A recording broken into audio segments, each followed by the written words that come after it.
अडमो अरिहंताडम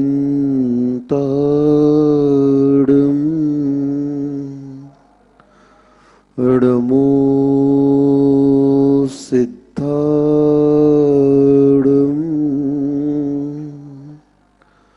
अडमो आयरियाडम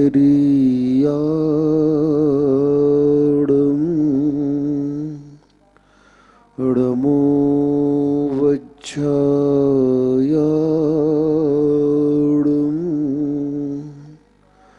अडमो लोई सब साहुडम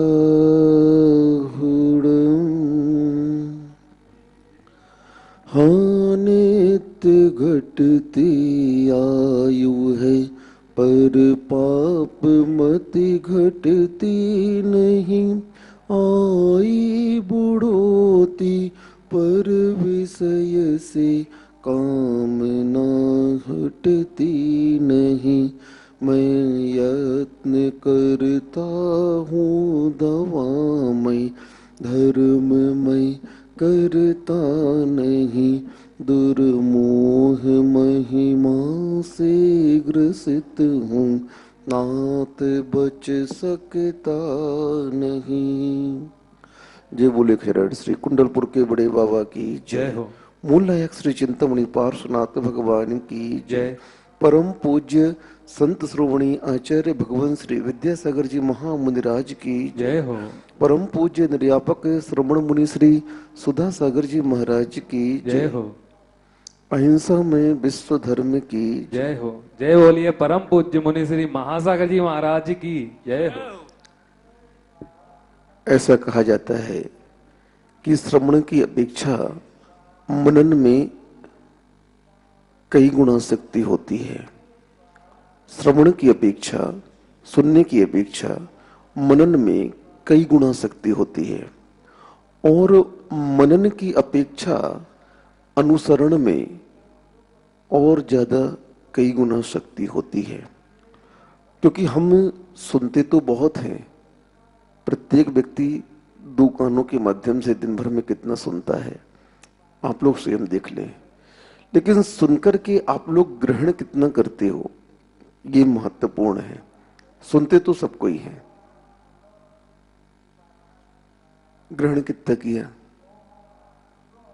तो सुनकर के जो थोड़ा सा मनन करते हैं उस तत्व के बारे में, थोड़ा सा चिंतन करते हैं, वो थोड़ी सी उपलब्धि मानी जाती है कि हाँ यार इसने कुछ उस जो सुना है उसके बारे में कुछ मनन किया, चिंतन किया। लेकिन चिंतन करने के अनुसार जो उसका अनुसरण कर लेता है, चिंतन तक उसको गति नहीं मिल पाती है उस कार्य को। चिंतन के बाद जब हम अनुसरण करते हैं, उसका जीवन में पालन करते हैं, महत्व उसी का होता है।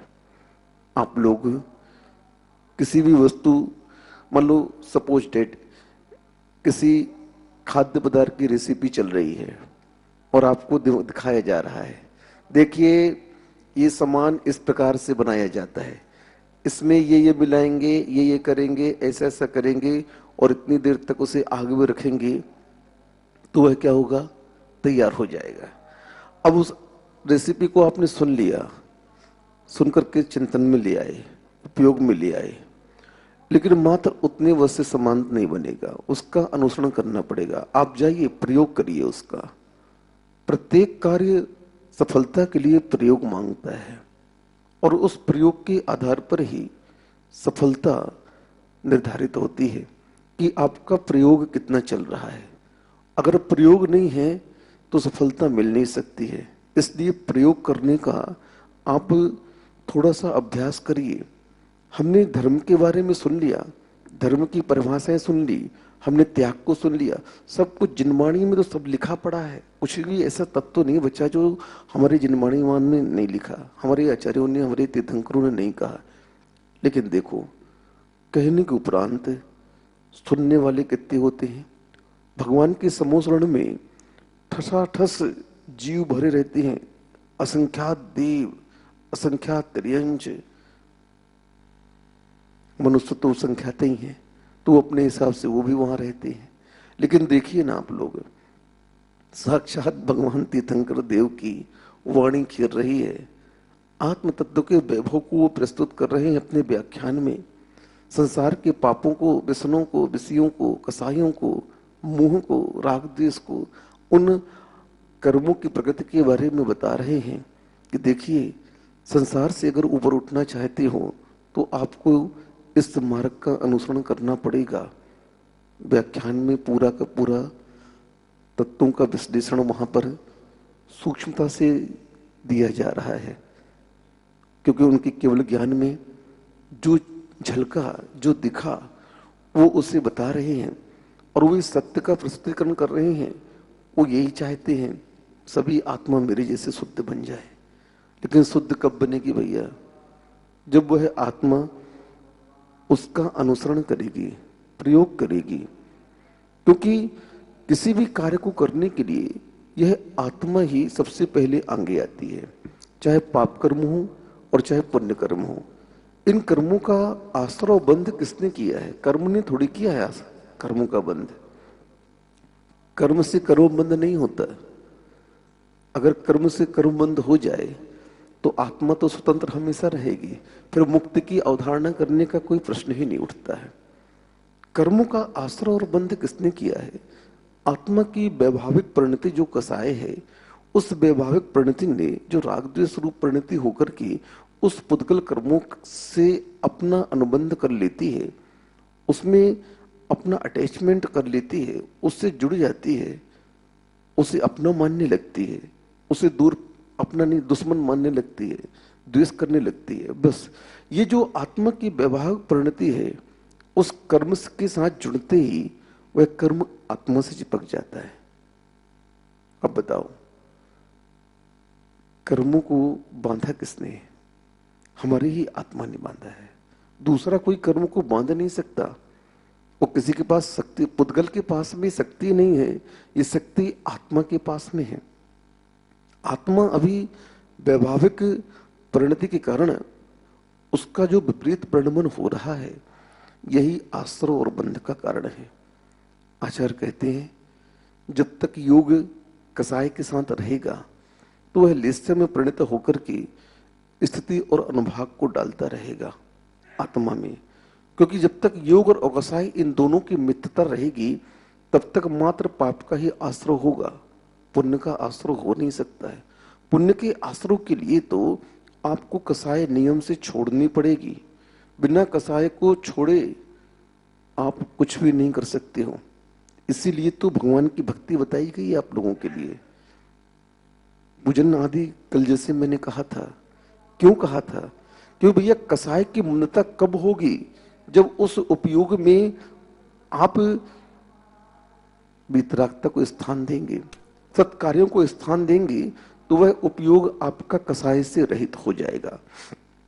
पूर्णता तो कसाय से रहित नहीं होगा, लेकिन योग की चंचलता जो उस कसाय के साथ में थी, अब वह थोड़ा सा अलग प्रकार की हो जाएगी।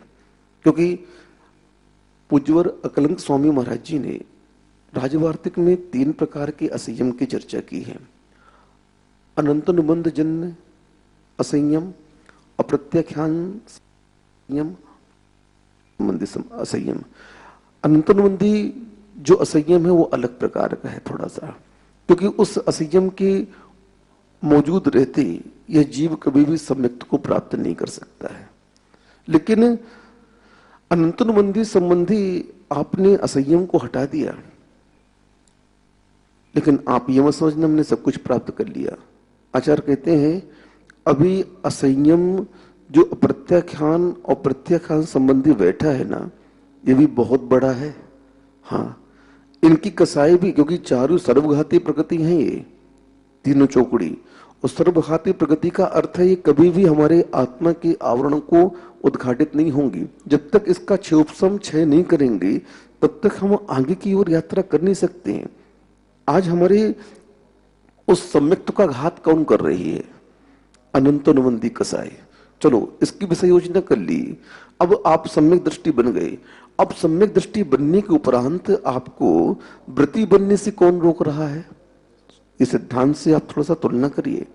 सिद्धांत ग्रंथ कहता है कि जब तक अप्रत्याख्यान कसाय का तीव्र उदय रहेगा तब तक आप संयम संयम यानी दो प्रतिमा की व्रतों को अंगीकार नहीं कर सकते। आप वह तीव्र कसाय आपकी सत्ता में बैठी हुई है और वह जब तक उदय में रहेगी तब तक आपको वह व्रती नहीं बनने देगी। समझो आप बात को। उस कसाय की मंदता के लिए आपको स्वयं पुरुषार्थ करना पड़ेगा। स्वयं आपको क्षय उपशम, आपको विशुद्धि बढ़ानी पड़ेगी। स्वयं अपने मन में उस कसाय के प्रति ग्लानि भाव लाना होगा। आपको स्वयं उस वीतरागता से अपना नाता जोड़ना होगा, राग द्वेष को कम करना होगा, क्योंकि बिना कसाय की उपशम से उस संयम संयम को आप प्राप्त कर नहीं सकते हो, व्रती बन नहीं सकते हो उसके उदय में आप। ये सिद्धांत है। अब बताओ, ये पुरुषार्थ किसके अधीन है? कर्म के अधीन है क्या? जब आत्मा का स्वभाव है, विभाव परिणति है, तो उस विभाव परिणति को हम स्वयं कम करेंगे। कर्ता भी आत्मा है और उसको हटाने वाली भी आत्मा है। दोनों जगह उस आत्म तत्व का ही कार्य चल रहा है। हम जब कभी भी पाप करेंगे तो उस पाप के दौरान में यह आत्मा ही मूल रहती है। हम जब कभी भी धर्म करेंगे उस धर्म के समय में इन आत्म परिणामों का ही महत्व रहता है। दोनों ही जगह हमारा ही उपयोग काम करता है। एक पाप के समय में वह हमारे स्वभाव से स्खलित होकर के, च्युत होकर के वह विभाव में चला जाता है और उन कार्यों में रम जाता है। जब उसे सत्य पता चलता है तो वह स्वभाव की ओर अग्रसर होता है और वह स्वभाव की ओर आकर के उन पापों का प्रक्षालन करके, परिहार करके, उनसे दूर हटके, उनसे अपनी आत्मा की रक्षा करते हुए वह व्रतों की ओर अग्रसर होता है। क्योंकि बिना व्रतों को अंगीकार किए इस आत्मा की सुरक्षा उन कर्मों से हो नहीं सकती है। स्वयं के परिणाम बदले बिना, स्वयं की कसाय को हम जब तक सत्ता से हटाएंगे नहीं या उसका उपशम नहीं करेंगे तब तक हम आगे व्रती नहीं बन पाएंगे। इन कसायों के स्वभाव के कारण ही हमारा मोक्ष मार्ग रुका हुआ है। क्योंकि जब तक हम इन कसायों के साथ रहेंगे तब तक हमारा मोक्ष मार्ग बनेगा नहीं। हमें संयमी बनने के लिए, संयम संयम को अंगीकार करने के लिए इन अप्रत्याख्यान और प्रत्याख्यान पर भी विजय प्राप्त करनी होगी। इन कसायों के स्वभाव को समझो, इनकी तासीर को समझो। ये क्या फल दे रहे हैं देखो ना। साक्षात सम्यक्त का घात कर रहे हैं हमारे, और हम व्यर्थ में किसी के प्रति बैर मान रहे हैं। अनंतोन्बंधी क्या है? संसार के विषय कसायों में रचे पचे रहना, उससे ऊपर उठने का पुरुषार्थ नहीं करना। उसमें इतनी गाढ़ता आ जाती है विषय कसायों में कि आपको वहां से ऊपर उठने का भाव ही नहीं होता। वो मछुआरे की बस्ती में रहने वाले जो रहते हैं ना, उनको फिर अच्छी सुगंध पसंद नहीं आती है। उनको तो दुर्गंध में ही सोने की आदत होती है। अच्छी सुगंध उन्हें अगर सुंघा दी जाए तो क्या होगा? मजदूरों को अगर अच्छा खाना दे दो, कैसा जिसे सेठ लोग खाते हैं, 3 दिन बाद बीमार पड़ जाएंगे। क्यों? वह खाना खाने की उनकी आदत ही नहीं है। इसी प्रकार से अनंतनुबंधी कसाय में रचा पचा जीव उन विषय भोगों में इतना लिप्त रहता है, उन गंदी पदार्थों को खाने में इतना लिप्त रहता है, उन कार्यों में इतना व्यस्त रहता है कि उसे अच्छी चीजें सुहाती ही नहीं है। मिथ्या दृष्टि जीव को जिन वाणी न सुहाए, कई ऊँघे के लड़ मरे, के घर को वापस जाए। अब बताओ, मिथ्यात्व का उदय, उस अनंतनुबंधी का उदय इतना तीव्र रहता है कि उसके उदय में इस जीव को क्या होता है? कुछ भी अच्छा नहीं लगता है। बस मात्र वही विषय भोग दिखते हैं और कुछ नहीं दिखता है। युद्ध के दौरान दुर्योधन की पत्नी बोल रही है, देखो सब कोई बड़े बड़े योद्धा मरणों को प्राप्त हो रहे हैं और आप लोग देखो इस युद्ध का परिणाम सामने दिख रहा है, आप लोग संधि क्यों नहीं कर लेती हैं? देखो मुझे मालूम है कि युद्ध का परिणाम हार के रूप में है और मैं तो आपसे ये कह रहा हूं कि आप विधवा होने की तैयारी कर लो। अब बताइए, वह अनंतनुबंधी कसाय कितनी चरम सीमा पर है कि वह अपनी पत्नी को स्वयं बोल रहा है कि तुम विधवा होने की तैयारी कर लो, मैं युद्ध विराम नहीं करूंगा। अब बताओ आप क्या हो गया, क्यों नहीं मान रहा वो? सब रिजल्ट देख रहा, परिणाम देख रहा सामने कि इस कसाय का परिणाम मृत्यु है, फिर भी वह मृत्यु को स्वीकार कर लेता है, लेकिन वह समझौता करने को तैयार नहीं हो रहा है। आप लोग भी ऐसे ही हो। आप इन विषय भोगों के पीछे लग करके मृत्यु को स्वीकार कर लेते हो, लेकिन कभी भी इनको छोड़ने का भाव नहीं करते हो आप लोग। बताओ, आप लोग के पास कभी ये भाव उत्पन्न हुए कि मैं इन विषय कसायों को छोड़ दूं, मैं धर्म के जो कुलाचार हैं उनका पालन करूं? हो ही नहीं रहे हैं। हाँ, आज अगर पूरे जैन समाज में श्रावकों की गिनती निकाली जाए, शुद्ध श्रावक शुद्ध 100-200 मिलेंगे मात्र। जैन समाज की संख्या करोड़ों में है, और श्रावक कितने मिलेंगे? 2-4-500 हजार, 2-5 हजार मान लो बस। हाँ, पूर्ण श्रावक कौन है? पूर्ण श्रावक वह है जो जिनवाणी की आज्ञा का पूरी तरह पालन करता है, 60 आवश्यकों में निरत है। अनंतोन्नति की विषय योजना संक्रमण होने के बाद में वह जब सम्यक्त को प्राप्त कर लेता है, तो सम्यक दृष्टि कभी भी उन विषय कसायों में, व्यसनों में रचता पसता नहीं है। वो जानता है, और भोग भी करेगा। तो कौन से भोग करेगा? जो भक्ष हैं, भक्ष में भी प्रतिदिन वह त्याग करने का पुरुषार्थ करेगा। अभी उस व्रति नहीं बना वो, अभी सम्यक दृष्टि मात्र हुआ है, और उसको समझ में आ गया कि ये भोग हमारी आत्मा को सबसे ज्यादा बंध में बनाए हुए हैं, बंदी बनाए हुए हैं, हमारी आत्मा को कसी हुई है। ये कसाई हमारी आत्मा को कसी हुई है, रोकी हुई है, टाइट की हुई है, और इसे ढीला कराना आवश्यक है। और मैं कभी से ढीला कराऊंगा? सीधी सी बात है, जब मन में हमारी इंद्रिय विषयों की इच्छा हो तो आचार्य कहते हैं उसे इग्नोर करो, उसे थोड़े टाइम के लिए आप रोकने का प्रयास करो। मन नहीं लग रहा, नहीं नहीं चाहिए वस्तु, मत लो मत लो। धर्म कहता है थोड़ा सा इंतजार करो। भक्त तो नहीं रही वो वस्तु आपकी, खाने की इच्छा हुई है, कल खा लेना उसको। बिना इच्छा के मिल जाए तो तुरंत खा लेना, लेकिन अगर इच्छा हो रही है तो कल खाना। यह है उस पर प्रतिबंध लगाने का उपाय। जब कभी भी जिस वस्तु की इच्छा होती है, उस वस्तु को तुरंत मन की अनुसार देना नहीं चाहिए इंद्रियों को, उसे थोड़ा सा टालने का पुरुषार्थ करना चाहिए। अगर हम टालेंगे नहीं और तुरंत उस वस्तु को दे देंगे, तो फिर हमारी वृत्ति कभी भी आत्मा की ओर आ ही नहीं पाएगी, हमारा चित्त कभी भी अपनी ओर आ ही नहीं पाएगा। हम प्रतिपर उस मन की सुनकर के उसकी रिक्वायरमेंट पूरी करते रहेंगे, तो वह तो मनमाना चाहता ही है कि मेरे मन का हो जाए। मन तो मनमाना ही चाहेगा, लेकिन नहीं, महामना बनना है तो मन की बात नहीं सुननी होगी। अपने उपयोग को मन से हटा करके अपनी आत्मा की ओर लाना होगा, और ये पुरुषार्थ गम्य है। जिस पुरुषार्थ से आप उन विषय कसायों को भोग रहे हो, उसी पुरुषार्थ के बल पर आपको उन विषय कसायों को छोड़ना होगा, उसी शक्ति से आपको उन विषय कसायों को छोड़ना होगा। तब कहीं जाकर के वे विषय कसाय हमारे जीवन से निकल पाएंगे। अनादिकाल से चलते आ रहे हैं, देख लो आप लोग इनके स्वभाव को। ये आपका पीछा नहीं छोड़ रहे हैं, क्यों छोड़े? अरे आत्मा फ्री की मिली, चमचागिरी कर रही है आत्मा इन विषय कसायों की। हाँ, और ये बड़ा आदमी बना हुआ है भिखारी होकर के, और अपनी चमचागिरी करवा रहा है, और आप लोग कर रहे हो। जड़ होकर के आत्मा चेतन होकर के इस जड़ की चमचागिरी कर रही है। अब बताओ, इस जड़ की बात मान रही है, इस जड़ को अपना मान रही है, और इस जड़ के पीछे दौड़ दौड़ करके ये लाओ साहब, वो लाओ साहब, ये लाओ साहब, जी साहब, नौकर बनी हुई है, मालिक होकर के नौकर बन गई। अब बताओ आप क्या होगा, इससे परिणाम क्या होगा?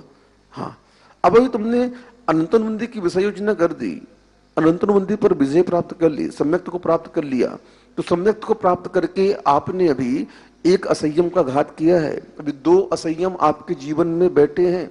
हाँ, और दोनों सर्वघाती प्रगति हैं, अप्रत्याख्यान भी अप्रत्याख्यान भी।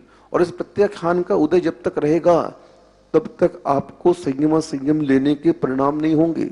इसलिए विशुद्धि बढ़ाओ, 6 उपशम बढ़ाओ, और इस प्रत्याख्यान पर विजय प्राप्त करो। मन जो चाहता है उसे तुरंत मत दो, उसे थोड़ा सा रोको, धर्म की ओर बढ़ो।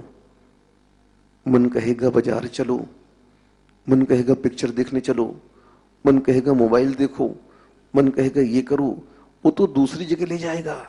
लेकिन तुम क्या चाहते हो? अगर तुम समझदार हो, हाँ देखो, होशियार विद्यार्थी वही माना जाता है जो अपने समय को किसमें लगाता है? विद्या अर्जन में लगाता है। लेकिन बेवकूफ जो नालायक होते हैं, जो विद्यार्थी कमजोर होते हैं, वो क्या करते हैं? घूमते फिरते रहते हैं, यहां वहां घूमते रहते हैं, और साथ ही साथ में उनके चक्कर में जो फंस गया ना, उसे भी घुमाते हैं, चलो भैया। हाँ, लेकिन होशियार विद्यार्थी उसकी संगति नहीं करता। नहीं नहीं भाई, मुझे पढ़ना है, मेरे पास टाइम नहीं है, मैं अभी बिल्कुल व्यस्त हूं, मैं अभी जाऊंगा नहीं। और वह उसके साथ घूमने नहीं जाता है। क्यों नहीं जाता है? वो जानता है कि मैं घूमने गया तो मेरा समय नष्ट हो जाएगा और मैं उस समय को दोबारा ला नहीं पाऊंगा। फिर पढ़ूंगा कब मैं? नमोस्तु स्वामी जी, नमोस्तु। पढ़ूंगा कब मैं? और वह जान के उसके साथ नहीं जाता है। वो जानता है ये आवारा है, फसड्डी है, इसके कितने नंबर आएंगे, ये सब कोई जानते हैं। तो उस विद्यार्थी की संगति वह अच्छा विद्यार्थी नहीं करता है। जानता है इसकी संगति करने से क्या होगा, हम नियम से अपने विषय को छोड़ देंगे और एग्जामिनेशन हॉल में वही रिजल्ट हमारा आएगा जो इसका आएगा। ऐसे ही सम्यक्त को प्राप्त करने के उपरांत वह जीव ज्ञान के बल पर आगे बढ़ने का पुरुषार्थ करता है। सम्यक्त को अगर उसी गुण स्थान तक रोक दिया जहां आपने प्राप्त किया है, तो हो सकता है वो छूट जाए और छूट करके आपको पुनः अर्ध पुद्गल परिवर्तन काल तक घुमा सकता है। इसलिए सम्यक ज्ञान का कार्य यही है कि वो चारित्र की ओर आगे बढ़े। अगर चारित्र की ओर वह ज्ञान हमारे आगे नहीं बढ़ रहा है तो नियम से वह ज्ञान एक दिन हमें अज्ञान की ओर ले जाएगा। कब तक तुम अपने आप को उस चतुर्थ गुण स्थान में स्थिर रख सकते हो? वर्तमान में छायिक सम्यक दर्शन की प्राप्ति नहीं है, क्षोभसम सम्यक दर्शन है, बूढ़े की लाठी के जैसा हिल रहा है, और इसे स्थिर करना बहुत मुश्किल है। और वह स्थिर कैसे होगा? तो आचार्य कहते हैं, अपने उपयोग को धर्म ध्यान में लगाए रखो, अपने उपयोग को सत्कार्यों में लगाए रखो, अपने उपयोग को विषय भोगों से बचाओ, अपने उपयोग को कसायों से बचाओ जो हमारी आत्मा का सर्वनाश करने वाले हैं। उनसे बचोगे नहीं, शत्रुओं को शत्रु नहीं मानोगे, तो तब तक आपका काम होगा नहीं। इसलिए समझो थोड़ा सा, बहुत पुरुषार्थ कर लिए संसार का, क्या हाथ आया, क्या मिला तुम्हें? बताइए आप। बहुत पुरुषार्थ कर लिया, पूरे जीवन भर हाथ पांव चलाए, नौकरी की, खूब घूस खाई, खूब बेईमानी की, खूब अनीति अन्याय भ्रष्टाचार किया हमने, खूब धन जोड़ लिया, हजारों बीघा जमीन बना ली, ये फ्लैट वहां फ्लैट, ये कर लिया वो कर लिया। मंत्री जी, सेठ जी, मरण को प्राप्त हो गए। अब क्या हुआ? सारी संपत्ति, सारा धन कौन खा रहा है? मुझे ये बताओ, किसके लिए कर रहे हो? जरा सोचो तो, विचार तो करो। अनीति अन्याय पाप भ्रष्टाचार बेईमानी, पूरा संसार आज इसमें त्रस्त है, इतना उसमें लिप्त हो चुका है कि ये आज समाज का एक अंग बन गया है। व्यक्ति इतना विश्वास करने लगा है कि घूस दे दिया तो हमारा काम पक्का हो गया, हो जाएगा। क्या हो जाएगा? अगर साहब ने घूस ले ली तो हमारा काम पक्का है, कोई नहीं रोक सकता इसमें। और वह देना भी पसंद करता है। क्यों? भैया हमारा काम हो जाए, थोड़ा सा ले लो, ये कार्य हो गया। इस तरह से कब तक चलेगा तंत्र? सोच लो, थोड़ा सा विचार कर लो।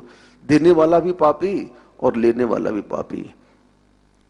तुम अच्छे भी कार्य करा रहे हो, लीगल कार्य भी करा रहे हो, तो भी उसमें घूस लग रही है आज।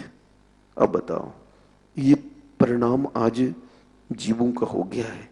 कोई भी व्यक्ति आज धर्म की ओर आना ही नहीं चाहता है। अनीति अन्याय तो उसका स्वभाव बन गया है, भ्रष्टाचार तो आज स्वभाव बन गया है। और उस स्वभाव में आकर के वह जीव दिन भर क्या कर रहा है देख लो। कितने पकड़े भी जा रहे हैं, कई लोगों को सजा भी दी जा रही है, नौकरी से हाथ धो रहे हैं, जेल की हवा खा रहे हैं, फिर भी परिणामों की ओर दृष्टिपात नहीं कर रहे हैं।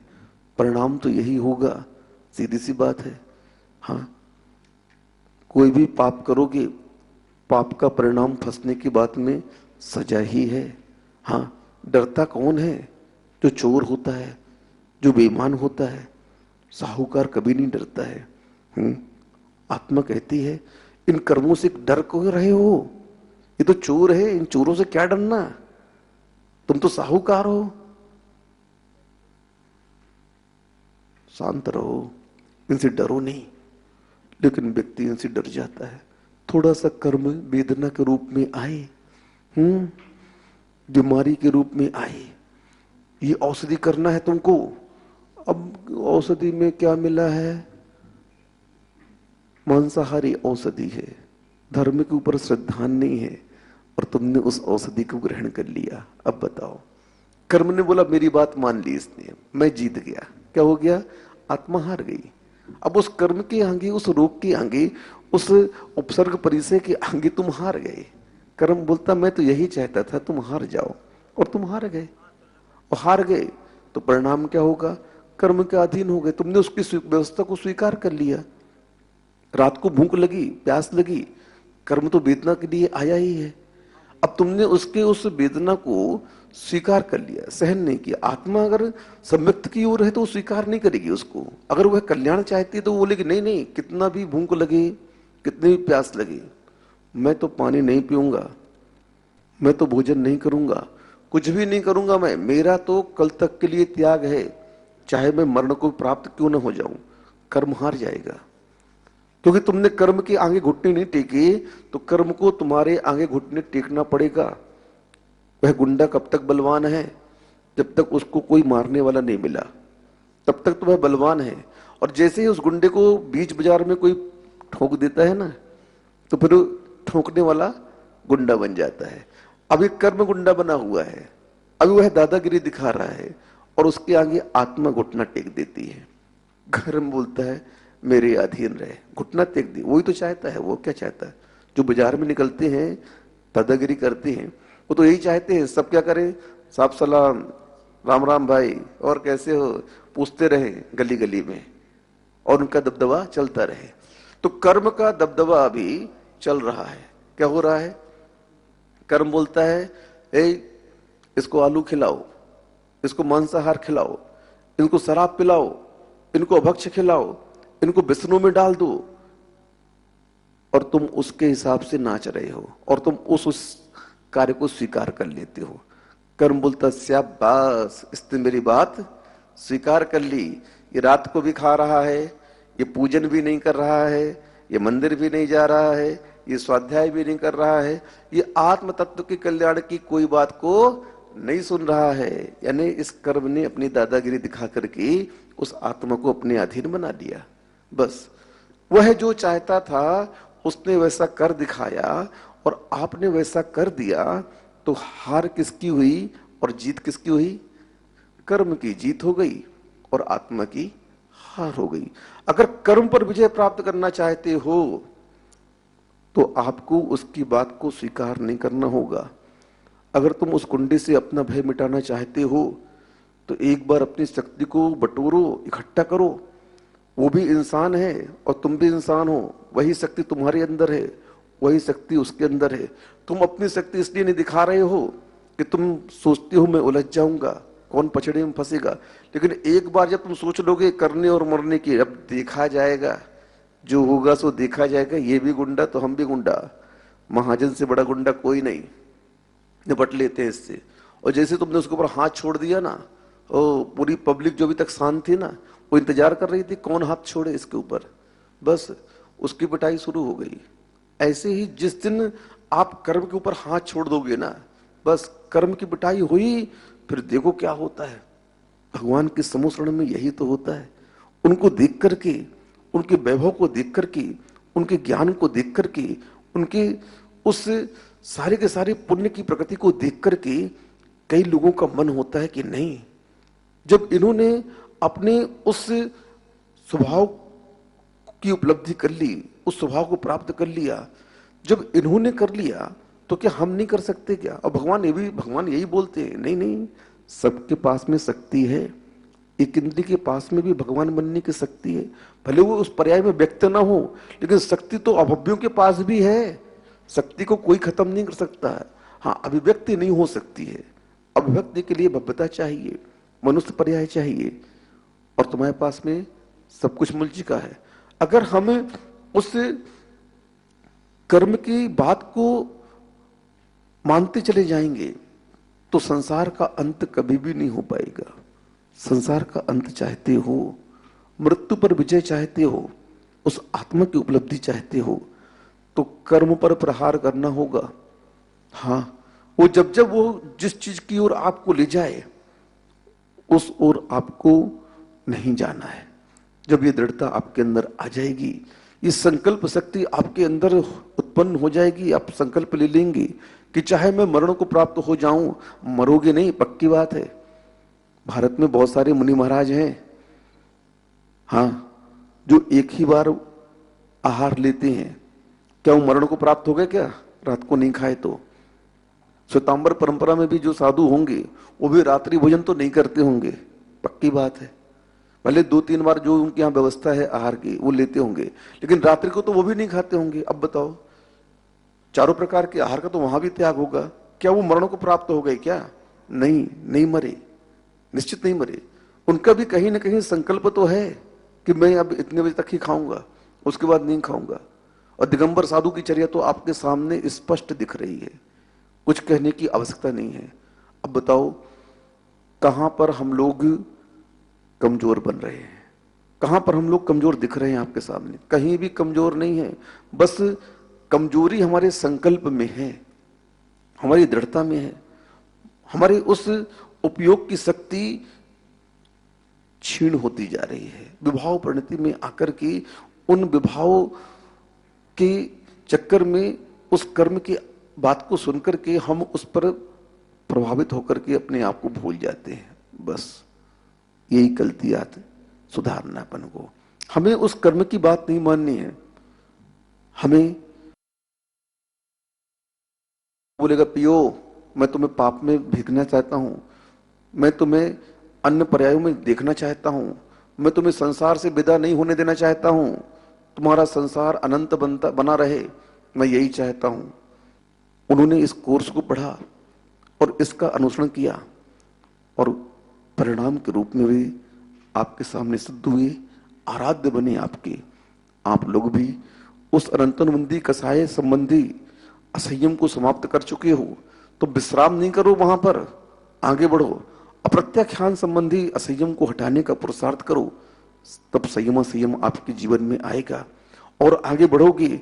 उस प्रत्याख्यान को जब आप समाप्त करोगे, कसाय को उपशम करोगे, तब आप उसके समाप्त होने पर महाव्रती बन पाओगे। इन कसायों का स्वभाव संसार में अटकाने और भटकाने का है। इनके सद्भाव में यह जीव न सम्यक्त को प्राप्त होगा, न संयम को प्राप्त होगा और न संयम को प्राप्त होगा। ये जब तक आपके जीवन में आपके साथ रहेंगी तो आपको ये मिथ्यात्व और संसार की ओर ही ले जाएंगी। मोक्ष मार्ग की ओर एक कदम भी आप आगे नहीं बढ़ा पाओगे। इसलिए इन कसायों का स्वभाव समझो, इन योगों की चंचलता समझो और उस धर्म के परिणाम को देखो और अपने आप को उस कर्म के अधीन न मान करके, उस कर्मों की बात को न मान करके वीतरागता की ओर आगे बढ़ो। इसी भावना से अहिंसा परमो धर्म की जय। जय श्री ओम नमः सिद्धेभ्यः, जय श्री ओम नमः सिद्धेभ्यः, जय श्री ओम नमः सिद्धेभ्यः। सर्वमंगल मांगल्यम सर्वकल्याणकारकं प्रधानं सर्वधर्माणां जैनं जयतु शासनं, जैनं जयतु शासनं, जैनं जयतु शासनं। पंच परविष्टि भगवान की जय। आचार्य श्री गुरुवर कुंद कुंद महाराज की जय। आचार्य श्री गुरुवर विद्यासागर महाराज की जय। परम पूज्य निर्यापक श्रमण मुनि श्री सुधा सागर जी महाराज की जय। जय। पूज्य महासागर जी महाराज की जय। आचार्य संघ की जय।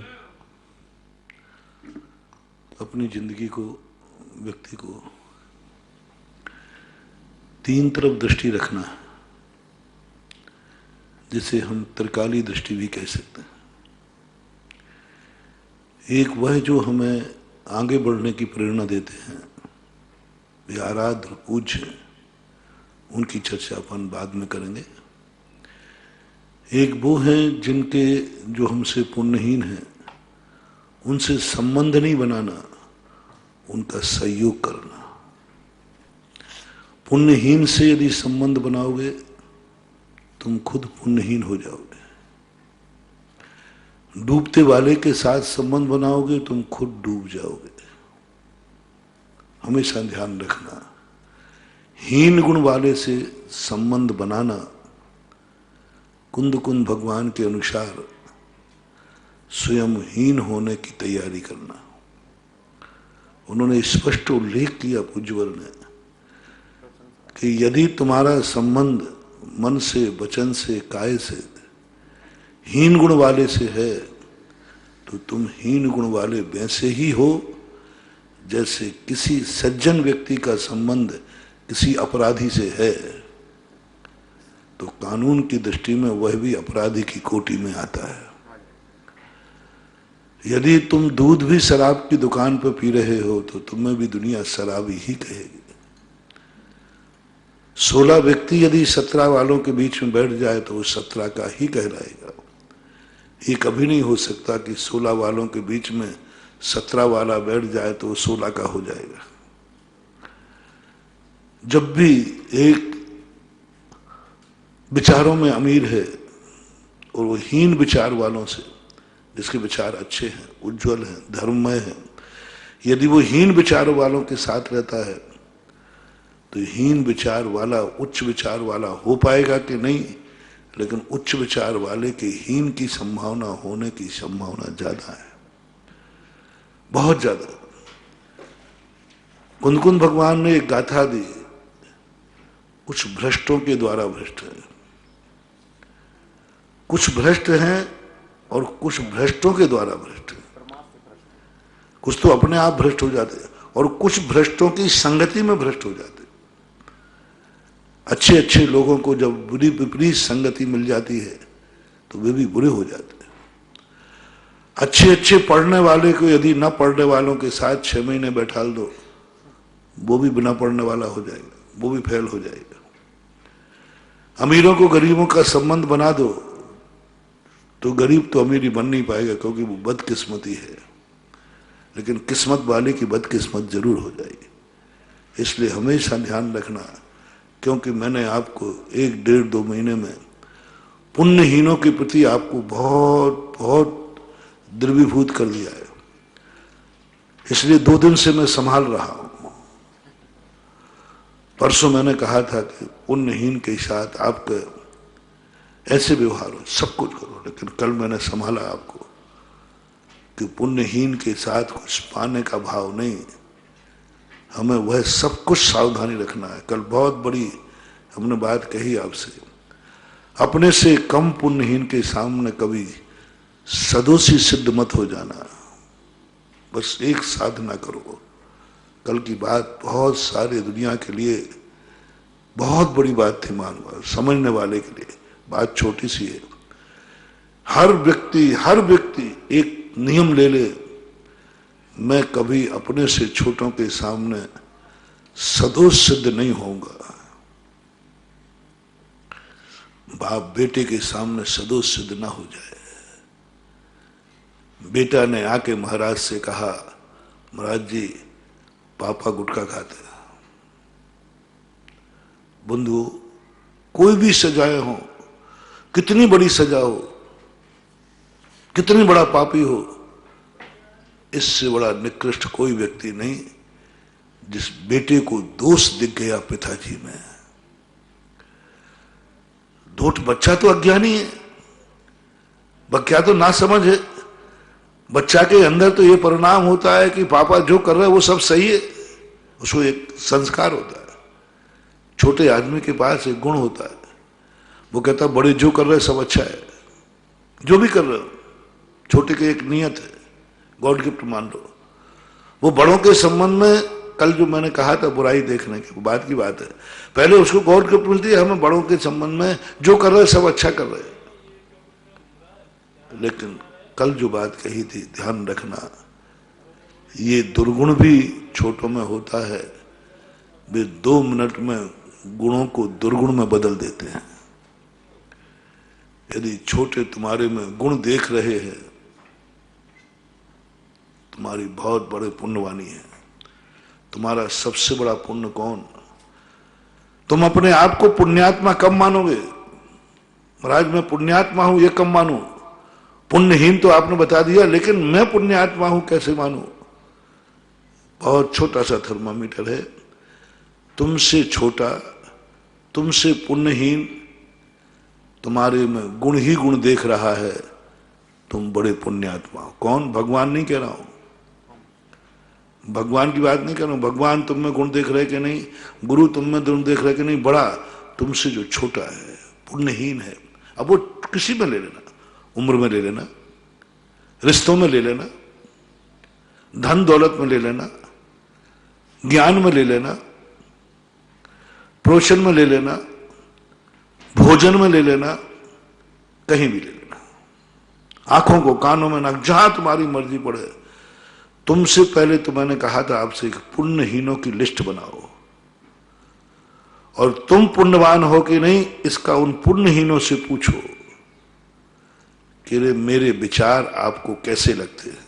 शुरू करो, आप अच्छे विचार वाले हैं कि नहीं? पुण्यहीन से पूछो, क्या पुण्यहीन तुम्हारी प्रशंसा करने को तैयार है? क्या तुमसे जो छोटा है वो तुम्हारी प्रशंसा करने को तैयार है? क्या बेटे के मन में ये भाव आ गया कि मेरे पापा के विचार बहुत उच्च हैं, बहुत बड़ी शक्ति? अभी सम्यक मिथ्या पे मत जाना, अभी सम्यक मिथ्या पे मत जाना। सम्यक दर्शन, मिथ्या दर्शन की बात अभी नहीं कह रहा हूं। अभी महाराज ने सम्यक दर्शन की बहुत अच्छी बात कही थी, उसी की तैयारी कर रहा हूं, तैयार तुम्हें करा रहा हूं अपने जीवन में। वो तो सम्यक दर्शन, मिथ्या दर्शन तो गुरु के हाथ में होता है, शास्त्र के हाथ में, बड़ों के हाथ में। वो चीजें अपन चर्चाएं करेंगे कभी कि बड़ों से हमारे लिए क्या उपलब्ध है। अभी मैं अच्छा आदमी की बात कर रहा हूं। मैंने एक दिन कहा था ना, उत्तम क्षमा की बात नहीं कर रहा हूं, क्षमा की बात कर रहा हूं। मां क्षमा, जो जिससे संसार चलता है। उत्तम क्षमा से तो परमार्थ चलता है, और क्षमा से संसार चलता है, सज्जन बनते। उत्तम क्षमा से तुम साधु बनोगे, और क्षमा से तुम सज्जन बनोगे। तो अभी मैं सज्जन की चर्चा कर रहा हूं। तो आपके विचार अच्छे हैं या बुरे, किसी पुण्यहीन से पूछना, किसी पुण्यहीन से पूछना। जो विचारहीन है, जो तुमसे कम विचार ही नहीं आते उसको, वो तुम्हारे विचारों को क्या कह रहा है। तुम्हारी आंखें अच्छी हैं कि नहीं, किसी अंधे से पूछना, कमजोर दृष्टि वाले से पूछना कि मेरी आंखें कैसी अच्छी हैं। बहुत बड़ी विपरीत बात कह रहा हूं। आंखों वाला पूछे कि मेरी आंखें अच्छी हैं क्या, तो क्या ये बात किससे पूछना है? भगवान से नहीं, गुरु से नहीं, अच्छी आंखों वालों से नहीं, अंधे से पूछो। अंधे की प्रशंसा चाहिए कि अंधा कहे तुम्हारी आंख बहुत अच्छी है। प्रयास करो, ताकत लगाओ, अंधे से तुम्हारे आंख का सर्टिफिकेट मांग रहा हो, अंधे से मांग रहा। अंधा करेगा कि तुम्हारी आंख कैसी है? बोलो, अंधा तुम्हारी आंख का, अच्छी आंख का सर्टिफिकेट कब देगा? आंखों वालों से नहीं मांगना। सूरदास कहे कि वे आंखों वाला, बहुत तुम्हारी आंख बहुत अच्छी है। अब इसको प्रमाण पत्र लेने के लिए पढ़ाई करो, कोचिंग करो। अंधा परीक्षा लेगा, अंधा प्रमाण पत्र देगा तुम्हारी आंखें अच्छी हैं। अंधा कब देगा? अंधा आंखों को अच्छा कब कहेगा? जब किसी ठोकर से तुमने किसी अंधे को बचाया होगा, किसी कांटा निकाला होगा अंधे का, किसी अंधे को गड्ढे में गिरने से बचाया होगा, किसी अंधे को सही रास्ता दिखाया होगा, किसी अंधे का हाथ पकड़ के रास्ता पार कराया होगा, किसी अंधे को भटक गया तो उसके घर को भेजा होगा, किसी अंधे को। आंखों का सर्टिफिकेट। और वो जो कहेगा, वाह तुम्हारी आंखें कितनी अच्छी हैं, तुम्हारी आंखों ने आज मेरी जिंदगी बचा ली,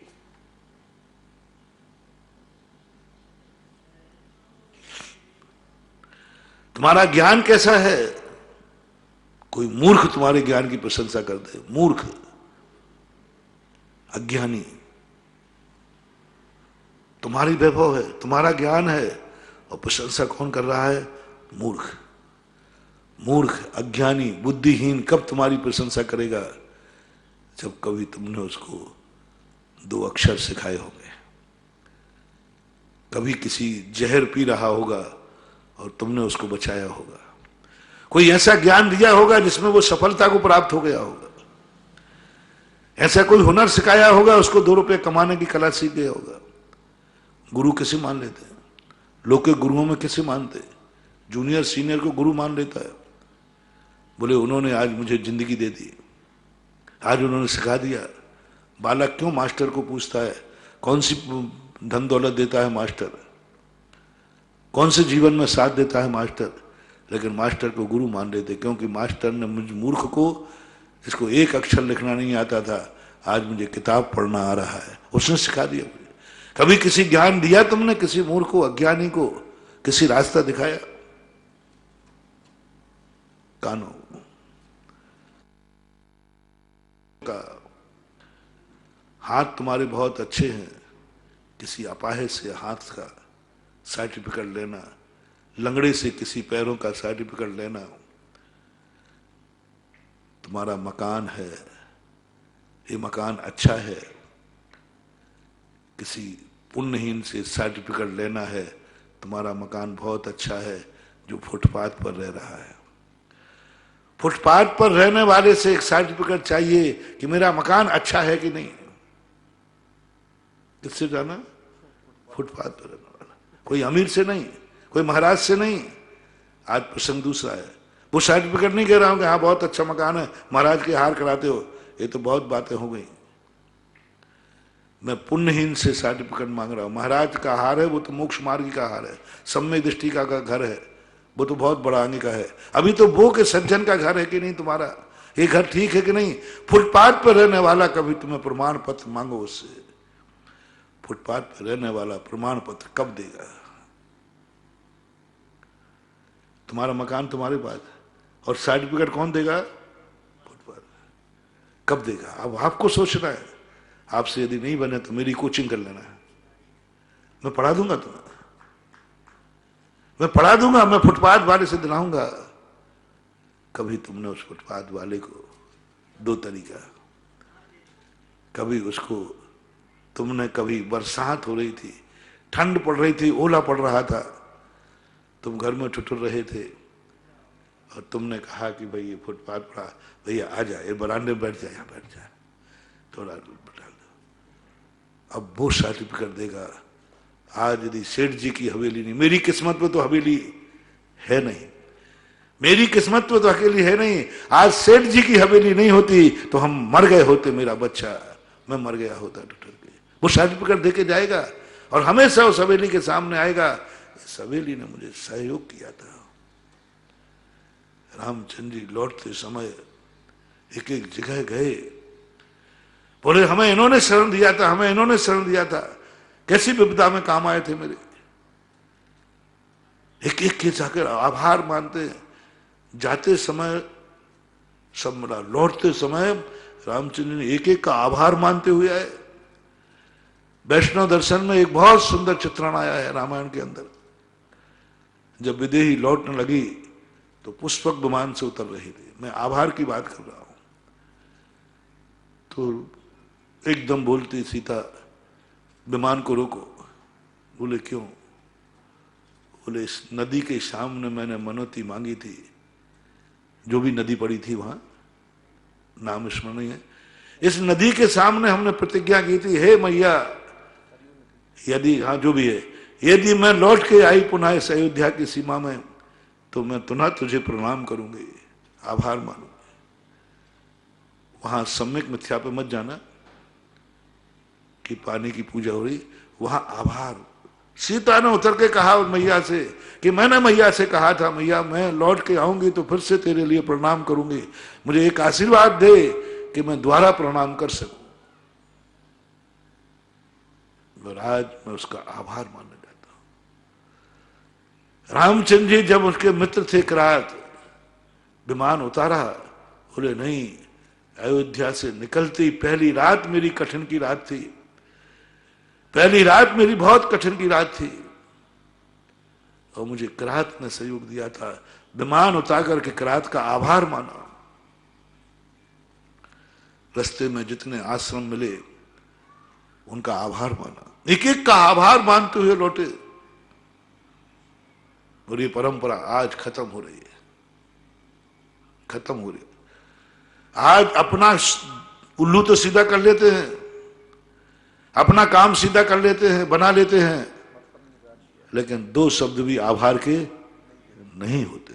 बस यही हमारा संकट टल जाता है, लेकिन पुनः आ जाता है। रामचंद्र जी को दोबारा वनवास नहीं हुआ, सीता को नदी फिर से पार नहीं करना पड़ी जंगल की। क्यों? वो जानते थे कि उपकारियों का अब आभार मानना हमारा सही पुण्य है। उस समय तो हमारी मजबूरी थी, उस समय संकट में तो कौन भगवान को नहीं पुकारता, संकट में कौन व्यक्ति धर्मात्मा नहीं बन जाता। संकट मोचन बनने के बाद उपकारी याद बना रहे तो फिर वो संकट कभी लौट के नहीं आता। हमेशा ध्यान रखना, हर व्यक्ति में तुम संकट में काम आओगे वो आभार मानेगा। वो कहे ये हवेली है जिसने बचाया था, उस रात अपन मर रहे थे ना, वो अपने परिवार से कहेगा, बच्चों से कहे बेटा एक बार इतना पानी बरसा कि हम तो फुटपाथ पे थे, अपनी किस्मत में फुटपाथ है ही। वो कहानी सुनाएगा अपने पोते को, इसी फुटपाथ पर हम इतना पानी आया कि भर गया, पूरा नदी बन गया पूरा शहर। हमारे बचने कोई उपाय नहीं थे, कोई सामान नहीं था। ये सेठ जी की हवेली है कि ये आए और मुझे हाथ पकड़ करके ले गए, आओ यहां बैठ जाओ। हवेली का प्रमाण पत्र एक भिखारी फुटपाथ वाले से लेना है। यदि ये फुटपाथ वाले से प्रमाण पत्र मिल गया तो गारंटी मेरी है यह प्रमाण पत्र एक दिन तुम्हें स्वर्ग का विमान दिलाएगा। मंदिर नहीं, मंदिर तो मोक्ष दिलाएगा, मंदिर तो मोक्ष दिलाएगा, संतशाला मोक्ष दिलाएगी। तीर्थों पे जो भी अपन देव साथ बड़ों के लिए करते हैं उसकी चले। अभी मैं कह रहा हूं विमान, स्वर्ग का विमान किसको मिलता है? वो प्रमाण पत्र तुम्हारा देखा जाएगा। क्या कभी तुमने किसी फुटपाथी को शरण दी है? तो विवाह विमान में आ जाओ, विमान में बैठो, बंधु ले लेना अपना प्रमाण। तुम्हारा मकान बहुत अच्छा है क्योंकि एक फुटपाथी ने प्रमाण पत्र दिया है तुम्हें। भली हमें फुटपाथी की सहायता नहीं करा रहा हूं, मैं तुम्हें अच्छे मकान का प्रमाण पत्र दिला रहा हूं। तो इस अच्छे मकान का प्रमाण पत्र किस लिए? मरने के बाद स्वर्ग भेजना है ना। नहीं तो लोग स्वर्गवासी लिखते रहेंगे, तुम नरकों में पड़े रहोगे। लोग तो स्वर्गवासी कहेंगे। मैं तो ये कह रहा हूं कि तुम्हारा जैसा दुनिया का है वैसा तुम पाए जाओ। एक फुटपाथी से आपको प्रमाण पत्र लेना है, हर मकान वाले को, हर मकान वाले को लेना। बिना फुटपाथी के प्रमाण पत्र के बिना विमान की कल्पना मत करना, संसार में हवेली की कल्पना मत करना, संसार में मकान की कल्पना मत करना जो हवेलियों में है। और कभी फुटपाथी के संबंध में सोचते नहीं है, वे ध्यान रख लेना अगला भाव तुम्हारा भी फुटपाथी पे जाएगा।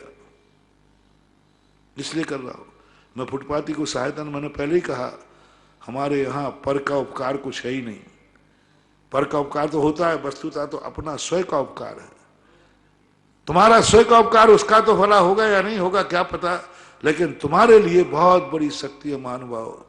एक फुटपाथी को जरूर शरण देना। यदि उसको झोपड़ी बना के दे दो अच्छी, तो वो तो गुड बेटर बेस्ट।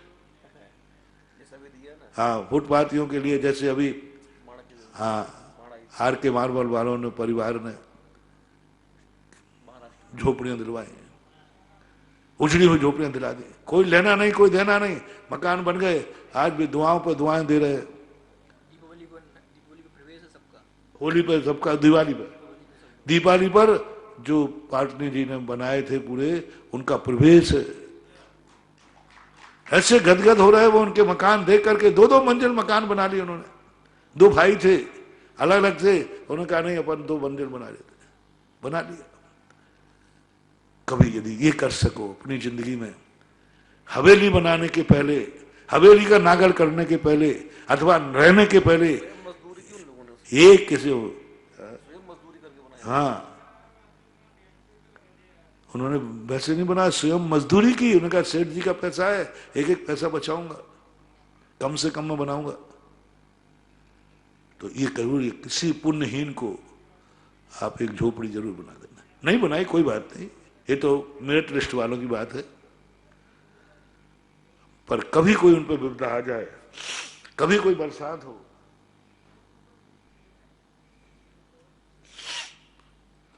तो ऐसा जरूर करना, उसको कहीं छाया पहुंचा देना। छाया अपने मकान में कहीं बाहर शरण दे देना, नहीं हो तो उनके लिए एक अलग से बना लो।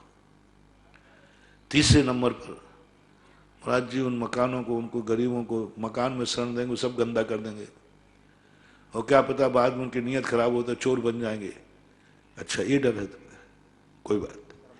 तीसरे नंबर का मैं कह रहा हूं, एक सराय बना दो, एक धर्मशाला बना दो, एक नगर के अंदर नगर पालिका से जमीन लेकर के सब मकान वाले मिलकर के एक सराय बना दे, ऊपर छत डाल दे, जमीन से ऊपर उठा दे कि ये सारे गरीब लोग इस सराय में रहेंगे। उसको सराय मिलते, आप लोग उसे कॉरिडोर कहते, क्या बोलते, कॉरिडोर ऐसे कि यहाँ आकर के, है ना, जो समाज, जो गरीब लोग हैं वे खुली छत में नहीं रहेंगे, ऐसी गर्मी ठंड में, बरसात में नहीं रहेंगे। लो मैं 50-100 फीट के अंदर एक छाया बना देता हूं, चारों तरफ से कवर कर दो, इसमें रहो आप लोग। झोपड़ी नहीं बना, अलग अलग झोपड़ी बनाने में बहुत खर्चा है। ये तो सारे, मतलब सारे लोग मिलकर के एक सराय बना दो, एक हाल बना, जैसे पंडाल है, मान लीजिए पंडाल है, मान लीजिए, सपोज कीजिए 100-200 फुट का एक पंडाल बना दो अकेला, बस उसमें जाकर के और खुला छोड़ दो उसको, कोई किवाड़ नहीं, कुछ नहीं, बस अपने जो लोग हैं बरसात में, जो गर्मी में जो रहे, वे अपने यहाँ रहें, बैठे, सोएं, उठें, सब निगरानी रखो, उनको निर्माण मत करने देना, निगरानी रखो कि वो कहीं कब्जा नहीं करे। वो तो हो सकता है, सब संभव है। और व्यवस्था तुम करो, लाइट तुम दो उसमें, झाड़ू तुम लगवाओ उसमें, पानी तुम दो उसमें। ये प्रमाण पत्र लेने की परंपरा यदि चालू हो जाए महानुभाव, हमने शास्त्रों में पढ़ी है, राजा ऐसी सराय बनाया था चारों दिशाओं में, पथों पर, रास्तों में सराय बनाते थे, और वहां ऐसे सामूहिक हाल बना देते थे, जो रायगी, जो गरीब जितने हैं सब इसमें रहो। कई राजा कहते थे कोई भी ऐसा भिखारी हमारे यहां नहीं होगा जिसके ऊपर छत नहीं हो, कोई भिखारी ऐसा नहीं होगा जिसके नीचे फर्श नहीं हो, इतना तो हो गई होगा। इतनी बड़ी महानुभाव, ये प्रमाण पत्र फुटपाथी से दिला रहा हूं मकान के लिए, अब और किसके लिए, और तुम्हारे धन के लिए।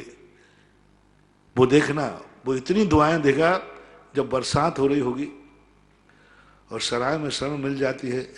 ओ धन्य है वे सेठ जिन्होंने हमें आरसीसी की छत ढाल के दे दी। कुछ ज्यादा नहीं करना, एक छत ही तो ढालना है।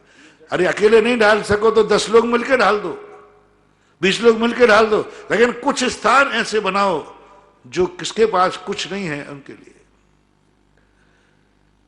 तुम सटरस भोजन करते हो, तुम्हारा भोजन अच्छा है, तुम्हारा भोजन अमृत में परिवर्तित कर दूंगा, बस एक भूखे का प्रमाण पत्र चाहिए, एक भूखे का प्रमाण पत्र चाहिए, बस कुछ नहीं चाहिए। जिसकी किस्मत में रोटी नहीं लिखी है, भिखारी है, वो प्रमाण पत्र देवे कि हमारे सेठ जी का भोजन बहुत अच्छा है, इनके घर में कभी भंडारे की कमी नहीं आए, कभी इनके यहां भंडारी कमी नहीं आए। एक गरीब भिखारी कब देगा? वही तरीका अपनाओ। सवेरे भोजन करने के पहले एक राउंड लगाओ गली में, गलियों में, कहीं कोई भूखा तो नहीं बैठा है। सोने के पहले लगाओ, चलो खाने के पहले लगाना महाराज जी हमें चक्कर आ जाएगा, सोने के पहले शाम को लगा दो एक चक्कर, घूम आओ। खाने के बाद कर दो, कंथों के बाद कर दो, लेकिन कर लो, एक बार चक्कर लगा लो, कोई भूखा तो नहीं बैठा है। चिंता करो, और या मिल जाए कोई भूखा तो उसे पकड़ के घर लाओ। पहले के लोग करते थे, हालांकि वो साधर्मी के प्रति करते थे, लेकिन दो आप ऐसा ये नहीं कर सकते हो। मान ली इतना टाइम तुम्हारे पास नहीं है तो तुम अकेले अथवा 4 लोग मिलकर के एक ऐसा भोजनालय खोलो जिसमें पुण्यहीन भोजन करें, भिखारी भोजन करें। मेरी एक तमन्ना है, शायद मेरे भक्त पूरी कर दे। मेरे भक्त जिस नगर में रहते हैं उस नगर में कोई रोटी की भीख ना मांगे, ये मेरी इच्छा है।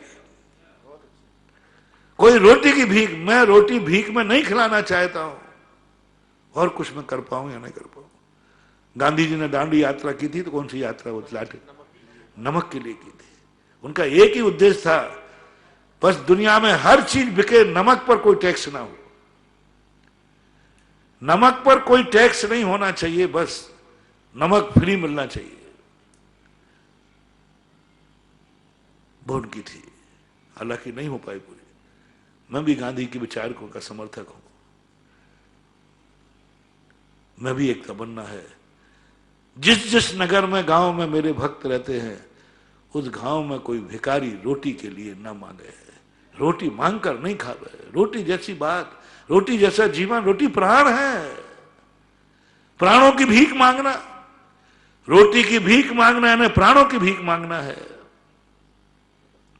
और प्राणों की भीख गुंडों के राज्य में मांगी जाती है, प्राणों की भीख डाकुओं से मांगी जाती है, क्योंकि प्राण ही डाकू लेता है। प्राणों की भीख किससे मांगता? डाकू जब मारता है, भैया मुझे प्राण बख्शो, प्राण बख्शो। साधु प्राणों की भीख मांगने वाले को मारता नहीं है। हमारे पद्म पुराण जी में आया पूज्य रविशरण महाराज ने कि रावण को जब बाली मुनि ने अंगूठे से दबाया, वो छोड़ने लायक नहीं था, लेकिन जैसे ही मंदोदरी ने आकर के अपने पति के प्राणों की भीख मांगी, महाराज ने अंगूठा उठा लिया। प्राणों की भीख अपने दरवाजे कोई मांगे, ये संभव नहीं। अच्छे लोग, सज्जन लोग वो मौका नहीं आने देते कि वो प्राणों की भीख मांगे, और तुम्हारे दरवाजे रोटी मांगने आया है यानी प्राणों की भीख मांगने आया है। प्राणों की भीख मांगने पर भी तुम नहीं दे पाओ तो काय के हिंसक हो? सबसे बड़ा हिंसक है कि मेरे राज्य में, मेरे नगर में कोई प्राणों की भीख नहीं मांगेगा, क्योंकि उसको प्राणों को खतरा ही नहीं है। हम उसके पहले रोटी देंगे। सब मिलकर के, अकेले कर लो या 10 लोग मिलकर के कर लो। नगर में जिस व्यक्ति को रोटी खाना है, कितने घर हैं जिनके यहां ऐसी माताएं हैं जिनके बेटे बहू रोटी नहीं देते हैं? ऐसे बहुत है। ऐसे अपाहिज हैं जिनके घर में बेटे सब मर गए हैं, माँ बाप बचे हैं, अंधे हैं, बूढ़े हैं, चूल्हे के सामने बैठते हैं। चलो एक सबसे बड़ा, सब मिलकर के एक करो कि एक भोजनालय बनाओ जिसमें सबको भिखारी लोग भोजन करेंगे, पुण्यहीन भोजन करेंगे। महाराज अमीर आ जाएंगे, नहीं आएंगे 2 रोटियों के लिए अपनी इज्जत खराब करेंगे क्या? और आएंगे तो खाएंगे, चलो जो कुछ होगा देखा जाएगा। अपना एक सिंपल भोजन दो, सादा भोजन दो, दाल रोटी खाए, प्रभु के गुण गाए, बस ज्यादा आइटम मत दो, बढ़िया दो और सम्मान के साथ तुम खिलाओ। आहा महानुभाव, तुम्हारी थालियों में भोजन तो मैं क्या कहूं। मैं उन गरीबों के भोजन का इंतजाम नहीं करा रहा हूं, मैं अपने भक्तों के कंठ में अमृत का कुंड बना रहा हूं। कैसे बनेंगे वो अमृत का कुंड जिनके गले में रहता है? वो यही हैं जिन्होंने कभी किसी गरीब की, भूखे की पेट की आग बुझाई होगी, उनकी चिंता की होगी। ये पुण्यहीनों का सहयोग करो, पुण्यहीनों के लिए बनाओ। नहीं तो पुण्यवानों, पुण्य के पीछे हमें क्या क्या करना है वो बता रहा हूं, उनके लिए बनाओ। और हर नगर में ऐसा हो जाए, कोई भीख मांगे, किस लिए भीख मांग रहे हो? बदमाश भिखारी पकड़ में आ जाएगा, बदमाश भिखारी पकड़ में आ जाएगा। किस लिए रोटी? रोटी के लिए भोजनालय वहां खुला है, वहां जाइए रोटी करने, पकड़ा जाएगा। बदमाश होगा तो वो कहेगा रोटी नहीं साहब पैसा दो, जो रोटी नहीं पैसा मांगे उनको कभी पैसा मत देना। महाराज जी उनके और भी खर्चे हैं कि नहीं, मैं बता रहा हूं व्यवस्था, चिंता मत करो। जब मैं व्यवस्था करने बैठता हूं तो तुम्हारी सुई की व्यवस्था भी कराता हूं। हाँ, व्यवस्था करने बैठता हूं, व्यवस्था ही करने बैठा हूं पुण्यहीनों की। पर देना मत उसको, भोजनालय खोलो। और हर भक्त के शहर में हम जब भी वहां जाएं और गरीब एक ही बात कहे, महाराज जी आपके भक्तों ने या एक भोजनालय खोला है, इस नगर में कोई रोटी की भीख नहीं मांगता। सबसे बड़ा अमीर आदमी, सबसे बड़ा चक्रवर्ती का भोजन पाएगा एक दिन, उसकी जठराग्नि इतनी होगी, चक्रवर्ती जैसा भोजन पाएगा। मात्र एक मेरे नगर में, मेरे व्यापार स्थल पर कोई व्यक्ति रोटी की भूख नहीं मांगेगा, भीख नहीं मांगेगा, रोटी भेंट में दी जाएगी। ये करिए आप, ये करिए आप, और ये खोलिए गरीबों के लिए, पुण्यहीनों के लिए अपना सहयोग दीजिए। आपके कपड़े बहुत अच्छे हैं, बहुत अच्छे कपड़े, बस किसी गरीब को कभी, जो गरीब को कभी एक जोड़ी कपड़ा तुम बढ़िया से माना, उसको घटिया सिला देना, हल्की क्वालिटी का, मजबूत, उसको अच्छा चाहिए भी नहीं। हाँ, तुम ब्रांडेड पहन लेना, उसको कोई दे देना। हर व्यक्ति अपना कपड़ा सिलाने के पहले उनको कपड़े दे, जो है रजाई ओढ़ते हो ठंड आ रही है, हर व्यक्ति एक रजाई का प्रयोग करे। नहीं, एक रजाई, ये अच्छी रजाई है मेरी, क्योंकि किसी उससे उसका प्रमाण पत्र चाहिए। रजाई तुम्हारी चाहिए, एक दिन तुम्हें ऐसा स्थान मिलेगा जहां रजाई की जरूरत ही नहीं पड़ेगी। मां तुम एक रजाई किसी को उड़ा देना, एक कंबल उड़ा देना उनको जो ठुठुर रहे हैं। तुम रजाई में कांप रहे हो, वे फुटपाथ पर रात गुजार रहे हैं। हर चीज में ऐसे ही करना, धन दौलत में भी करना है। अब देखिए उसकी शादी के लिए क्या करें। तुम्हारी अच्छी शादी हुई है, तुम्हारी अच्छी शादी का प्रमाण पत्र उस कन्या के साथ में या आगे पीछे, एक कन्या की शादी करने वाला एक पुण्यहीन की कन्या की शादी करेगा। अब देख लो नगर में तुम्हारे सबसे पुण्यहीन कौन, नंबर दे देना, फर्स्ट नंबर का पुण्यहीन, सेकंड नंबर का, थर्ड नंबर, सबसे ज्यादा पुण्यहीन की जो लिस्ट आवे, 3 कैटेगरी, फर्स्ट सेकंड थर्ड, पहला थर्ड वाले को निपटाना कि सबसे ज्यादा पुण्यहीन कौन है। मैं अपनी कन्या की शादी अच्छी घोषित कराना चाहता हूं, मैं इस कन्या को दुआ दिलाना चाहता हूं। हमारे गुरुजी ने कहा है तुम्हारी बेटी की शादी जब अच्छी मानी जाएगी जब किसी पुण्यहीन की भी शादी तुम करोगे, उसके साथ मत करना, अलग से कर देना। बस एक पुण्यहीन की कन्या की शादी कर देना, उसमें जो खर्चा आए वो दे देना, पुण्यहीन का ज्यादा खर्चा नहीं। एक लड़के की शादी करते समय भी किसी पुण्यहीन की शादी का आवश्यकता कर देना। ये अब गरीब को क्या चाहिए, रोटी के मकान का इंतजाम करा दिया, रोटी का करा दिया, बेटा बेटियों का करा दिया, कपड़े का करा दिया, अब आपको और क्या चाहिए। बीमारी के लिए महाराज, तो मैं बड़े आदमियों से, पुण्यवानों से कहता हूं, जब भी तुम जिस बीमारी से ग्रसित हो, बड़े आदमी को जिस समय जो बीमारी हो वो बीमारी की दवाई कराएगा, उसके साथ में एक पुण्यहीन की भी दवाई कराएगा उसी रोग की। तुम्हें जुकाम होता है, तुम जब जुकाम की दवाई खाओ तो एक गोली किसी पुण्यहीन को जरूर जुकाम की खिलाना।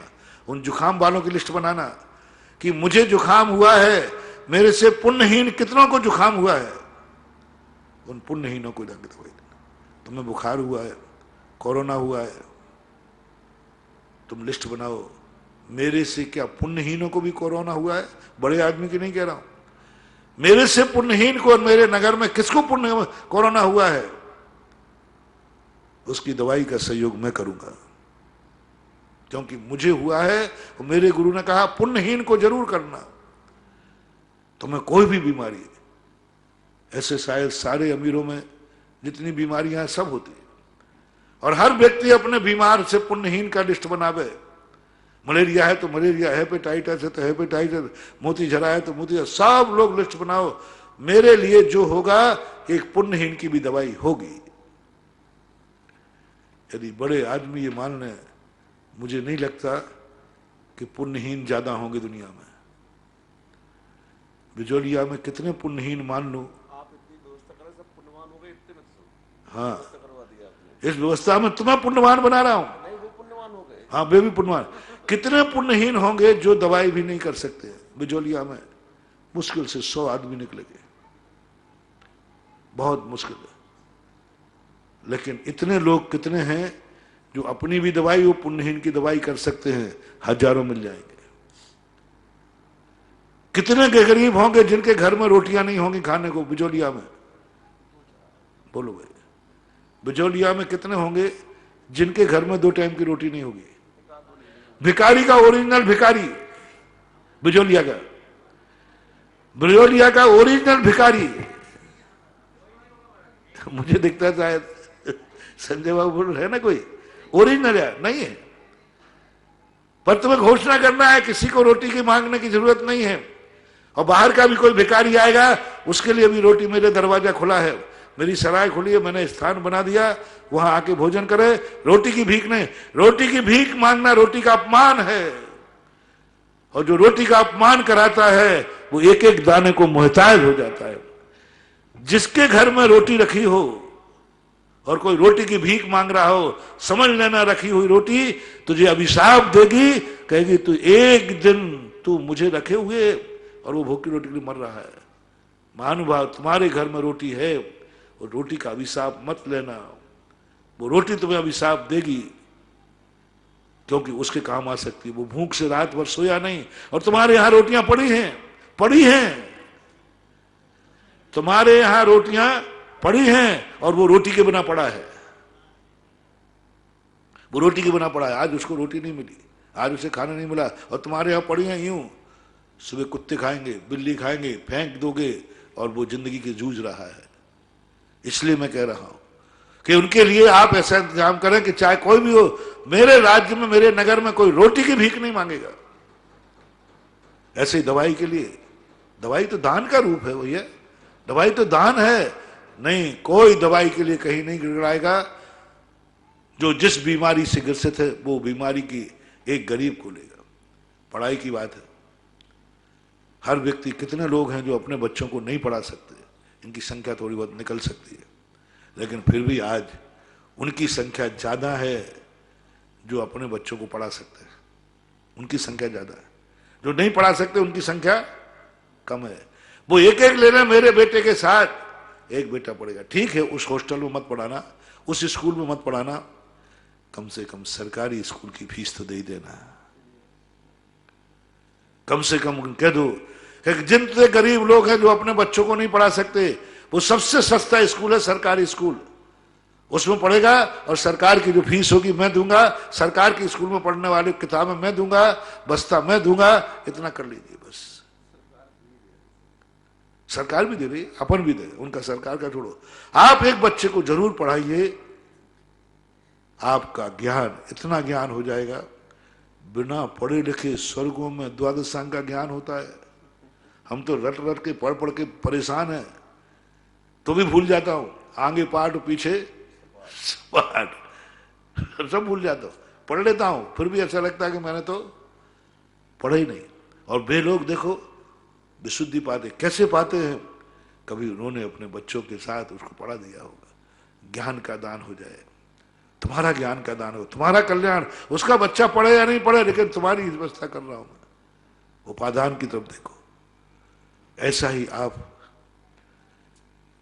कोई स्कूल जाता है, आपके पास गाड़ियां हैं, गाड़ियां, बहुत गाड़ियां, कोई बात नहीं, आप किसी को गरीब को साइकिल दे दो, बहुत दूर जाता है उसका बच्चा स्कूल। तुम्हारा बच्चा 4 व्हीकल से जाए, लेकिन जिस स्कूल में मेरा बच्चा पढ़ेगा उस स्कूल में कोई पैदल नहीं आएगा। 1 किलोमीटर 2 किलोमीटर से ज्यादा जो भी बच्चे हैं वे पैदल नहीं आएंगे। 2 किलोमीटर बच्चे, कार नहीं दिलवा रहा हूं, तुम्हारा बच्चा 4 व्हीकल पे आए तो आए। जिस स्कूल में तुम्हारा बच्चा पढ़ता है उस स्कूल में कोई बच्चा पैदल नहीं आएगा इतनी दूरी से। हम जब जाते हैं, बिहार करते हम लोग, गांव में लोग, बच्चे लोग चलते हैं सुबह से 4 किलोमीटर 5 किलोमीटर चल करके स्कूल जाते। अब वो क्या खाक पढ़ेंगे? 5 किलोमीटर चल के जाएगा, वो क्या पढ़ेगा? बच्चे, छोटे छोटे बच्चे मिलते हैं, 5 किलोमीटर, फिर शाम को लौट के आना है, क्या होमवर्क करेंगे? नहीं, जिस स्कूल में मेरा बच्चा पढ़ेगा उस स्कूल में 2 किलोमीटर के पहले का कोई भी बच्चा पैदल नहीं आएगा। साइकिल दे दो, नहीं दे सकते हो अपनी तरफ से ऑटो रिक्शा लगा दो। वो पैदल क्यों आ रहा है? क्योंकि उनकी इतनी क्षमता। 1-2 किलोमीटर बाद का कोई भी बच्चा होगा, वो मेरे तरफ से इसको एक ऑटो रिक्शा रहेगा, एक गाड़ी रहेगी, एक बस रहेगी, उन सब बच्चों को लाएगी, खर्चा मैं दूंगा। साइकिल दे दो तो अच्छी बात, नहीं दे दो तो बस लगा दो, कुछ तो करो। अपनी गाड़ियां खड़ी हैं तुम्हारे यहां, सुबह 1 घंटे का समय लेकर के उन गरीब बच्चों की, झोपड़ियों के बच्चों को इकट्ठे करके स्कूल छोड़ो, और जब स्कूल छूटे उनके घर छोड़ दो। तुम गाड़ियों के स्थान पर एक दिन विमान में बैठोगे। मैं उन गरीबों को साइकिल नहीं दिखला रहा हूं, तो मैं विमान का इंतजाम करा रहा हूं। तुम्हें लग रहा होगा कि महाराज गरीबों को साइकिल दिला रहे, नहीं, मैं तुम्हें विमान दिला रहा हूं। भक्त तो तुम हो, वो थोड़ी मेरा भक्त है। भक्तों को दिलाई जाती है अपने, तुम मेरे भक्त हो, वो थोड़ी भक्त है पुण्यहीन, उसको तो दिला रहा हूं। वो तो खेत है, बीज तुम्हारा बोआ रहा हूं, फसल तुम्हारे खलिहान में आएगी। वो तो खेत है गरीब, पुण्यहीन तो खेत है, पुण्यहीन तो खेत है। हमारा पुण्यवान भक्त उसमें बीज डालेगा तो जो बोएगा वो ही काटेगा, उसको तो निमित्त बना रहा हूं। कितने गरीब लोग होंगे, कितने लोग, सारे अमीर लोग ये ठान लें, कोई ज्यादा गरीब नहीं है जो स्कूल पैदल आते हो। सबके पास साइकिल का इंतजाम होता है।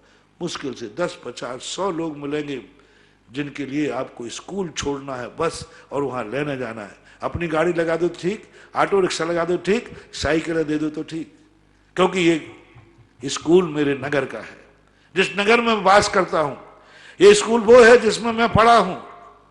आज इसी स्कूल में पढ़ करके आज स्कूल में पढ़ करके मैं कितना बड़ा आदमी हुआ। जिस स्कूल में पढ़ा हूं उस स्कूल में कोई व्यक्ति पैदल नहीं आएगा। सोच देखना महानुभाव, जिस स्कूल में पढ़ करके मैं इतना बड़ा व्यक्ति हुआ, आज लाखों करोड़ों कमा रहा हूं, उस स्कूल में कोई पैदल नहीं आएगा। मैंने एक बार कहीं उपदेश दिया था, मैंने कहा जिस स्कूल से आप पढ़े हो, और आप बड़े आदमी, गरीबों को नहीं, आप बड़े आदमी बन गए, बहुत बड़े ऑफिसर बन गए, कलेक्टर बन गए, व्यापारी बन गए, बस तुमसे एक ही अपेक्षा करता हूं, जिस स्कूल में पढ़े हैं उस स्कूल की ढांचा बदल देना, उस स्कूल को बढ़िया बना देना। क्योंकि इस स्कूल में पढ़ा हूं, आज मैं भारत का सबसे बड़ा उद्योगपति हूं, आज भारत का मैं सबसे बड़ा आदमी व्यापारी हूं, आज सबसे बड़ा मेरी नौकरी है, आज मैं कलेक्टर IAS ऑफिसर हूं।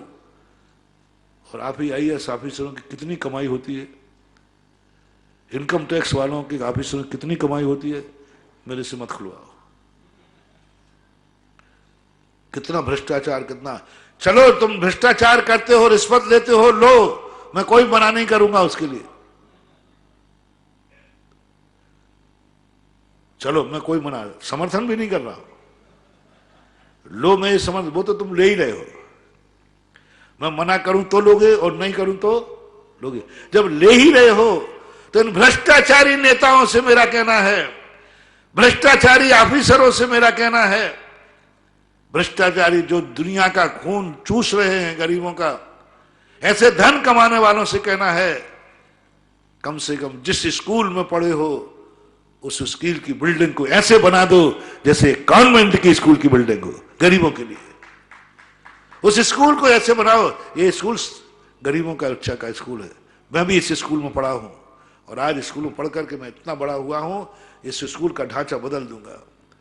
तुम्हें भी टूटी कुर्सी मिलती थी, तुम भी टाट पट्टी बैठे हो, मैं जानता हूं। इस स्कूल में बरसात आ जाती थी तो छुपना खप्पड़ के स्कूल थे, मैं जानता हूं। मैं इस स्कूल का ढांचा बदलूंगा, क्योंकि मैंने इस स्कूल में कष्ट भोगे हैं, परेशानियां भोगी हैं। नहीं, अब मैं बड़ा आदमी बन गया हूं। बताओ ऐसा कौन सा स्कूल है 50 साल से पुराना स्कूल जिससे कोई बड़ा आदमी नहीं बना हो। इनके खोज करो, आप लोग खोज करो, मैंने तो कर चुका हूं, आप लोग ऐसा 50 साल से बड़ा पुराना स्कूल कोई भी हो, उस स्कूल से आज तक पढ़ने वाला विद्यार्थी कोई बड़ा आदमी नहीं बना हो। मुझे तो नहीं लगता ऐसा होगा। गांव का भी स्कूल है, 50 साल में कोई ना कोई एक तो निकला होगा, ऑफिसर बन गए होंगे, कोई बड़े आदमी बन गए होंगे, कोई व्यापार कर रहे होंगे। नियम, मेरा तो विश्वास है। बस उन सब से मेरा एक बहुत अच्छी तरह से आग्रह है, जिस स्कूल में आप पढ़े हैं उस स्कूल का ढांचा बदल दो, उस स्कूल की कुर्सियां बदल दो, उस स्कूल का फर्नीचर बदल दो, उस स्कूल को ऐसा बना दो कि वो स्कूल भी गर्व करे कि मेरे स्कूल में पढ़ने वाले ने आज मुझे इतना ऊंचा उठा दिया। वो भूमि भी तुम्हें कहेगी और सारे गरीब बच्चे ये कहेंगे, ओहो, इस स्कूल से इतना बड़ा आदमी निकला कि स्कूल का ढांचा बदल दिया। ये सोचो एक बात है। दूसरा सोचो आप, जिस स्कूल में मैं पढ़ा हूं, इस स्कूल में कोई गरीब बच्चा बिना किताबों के नहीं रहेगा। इस स्कूल में कोई भी बच्चा पैदल नहीं आएगा। आज मैं बड़ा आदमी हूं, आज मेरे यहां 10-20 गाड़ियां हैं। आज सारी दुनिया को दिखाना चाहता हूं, जिस स्कूल ने मुझे इतना ऊंचा उठाया है, इस स्कूल में कोई भी गरीब आदमी पैदल नहीं आएगा, वाहन मेरा होगा। एक बच्छराज जी थे, तुलाराम जी बच्छराम जी, लाडलू वाले। उनके मन में एक विचार था, बहुत शुभचिंतक थे, वो अकेले थे, व्यापार बहुत बड़ा था। वे सोचते व्यापार में अकेले तो चला नहीं पाता, ये व्यापार में सफलता की कुंजी कौन है? मजदूर। ये मजदूर है, इनकी बदौलत चल रहा है, मैं तो क्या, मैं तो कमाई खा रहा हूं। उन्होंने देखा कि ओहो, कच्चा माल ये उठा रहा है, पक्का ये उठा रहा है, पसीना ये भरा है, मैं तो कूलर में बैठा हूं, जो भी उस समय होता होगा, ये तो धूप में पसीना बहा रहा है, इनकी पसीना है और कमाई मेरी है, ये सब मेरे लिए कर रहा है, सब मेरे लिए कर रहा है। उनका ऐसा चिंतन किया कि यदि 8 दिन मजदूर चले जाए तो दिवालिया हो जाऊंगा, इन मजदूरों के बदले उन्होंने घोषणा की, मेरी फैक्ट्री में काम करने वाला कोई भी कर्मचारी, हर चाहे पोर्तगाल का हो, 4 व्हीकल में आएगा। उस समय सन 1947 से पहले की बात है, 4 व्हीकल में आएगा, कोई भी व्यक्ति हो, चौके 4th का झाड़ू लगाने वाला भी आएगा तो 4 व्हीकल में आएगा। क्या फरमान जारी किया, 4 व्हीकल में आएगा, झाड़ू लगाने वाला आएगा, उसके लिए गाड़ी जाएगी, आएगा कंपनी के काम से आएगा तो 4 व्हीकल में आएगा। लोग उनको भगवान मानते थे, देवता मानते थे। वे मजदूर के उस समय तो बेचारे इन झाड़ू लगाने वालों की बड़ी दुर्दशा थी, बहुत उपेक्षा थी। वे तो साइकिल पे बैठ के निकल नहीं सकते थे। ऐसे ऐसे समय थे कि बीच गली में से बेचारे वो लोग जूतियां पहन के नहीं निकल सकते थे, हाथ में लेकर के जूतियां लेके चलना पड़ता था। एक गांव में हिटलर शाही थी, जब मैं उस गांव में गया तो उन्होंने बताया, बोले महाराज इस रास्ते में कोई भी हरिजन जूते हाथ में लेके नहीं, यहां से निकलेगा तो सिर पे जूतियां रख के जाता था, ऐसे जूतियां कर लेते तब निकल पाते थे। ऐसे दिन थे उस समय। वो तो कहने लगे मुझे 4 व्हीकल में बैठने मिल रहा है, मेरे भगवान मानने लगे उनको। आप लोग मात स्कूल में कर दीजिए कि जिस स्कूल में मैं पढ़ा हूं या मेरे नगर का स्कूल है, वहां कोई भी व्यक्ति पैदल नहीं आएगा, हर बच्चे को गाड़ी होगी, कोई भी व्यक्ति बिना किताब के नहीं, हर बच्चे के पास किताब होगी, क्योंकि इस स्कूल का मेरे ऊपर उपकार है, पुण्यहीनों के लिए करो। देखो क्या मजा आता है, क्या उपलब्धि होती है। सोचने वाली बातें हैं जो मैं दे रहा हूं तुम्हें, और कोई कठिन नहीं, कोई बड़ी बात नहीं है।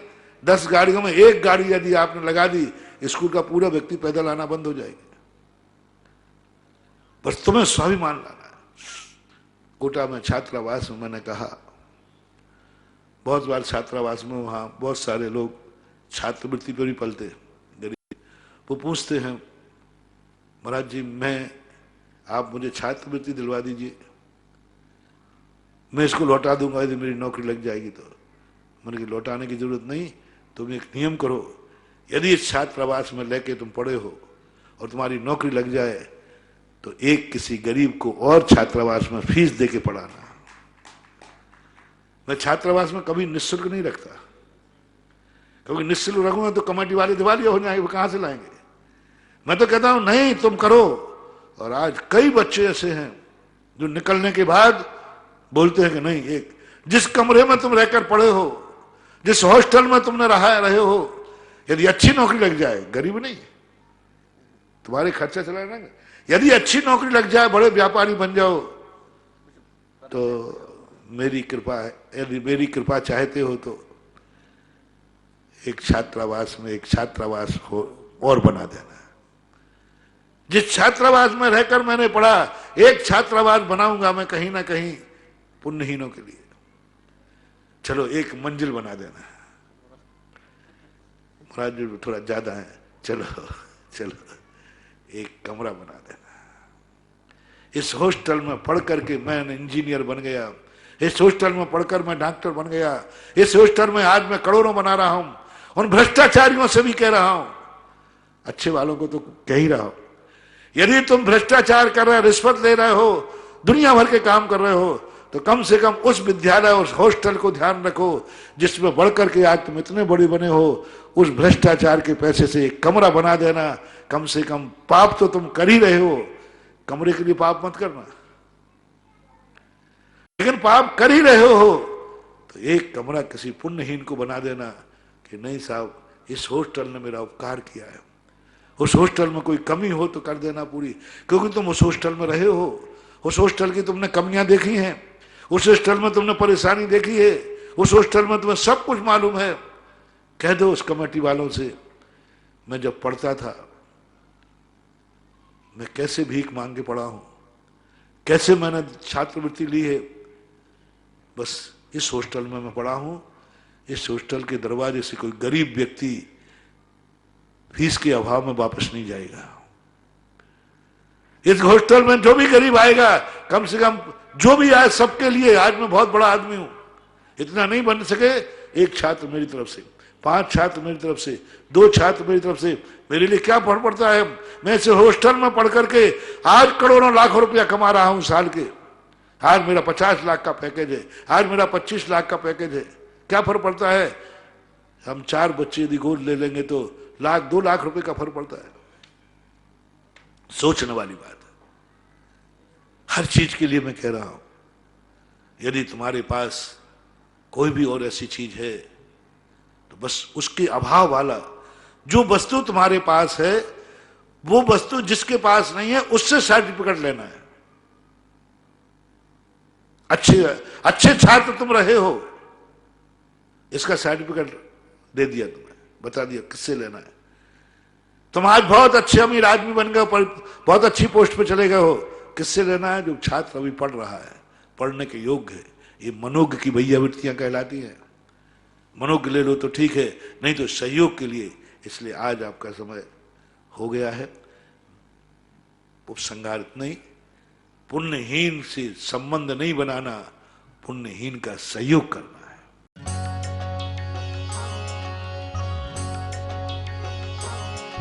इस कार्यक्रम के पुण्यार्जक हैं श्री अशोक व Shrimati Rekha Sethi, San Francisco, California, USA।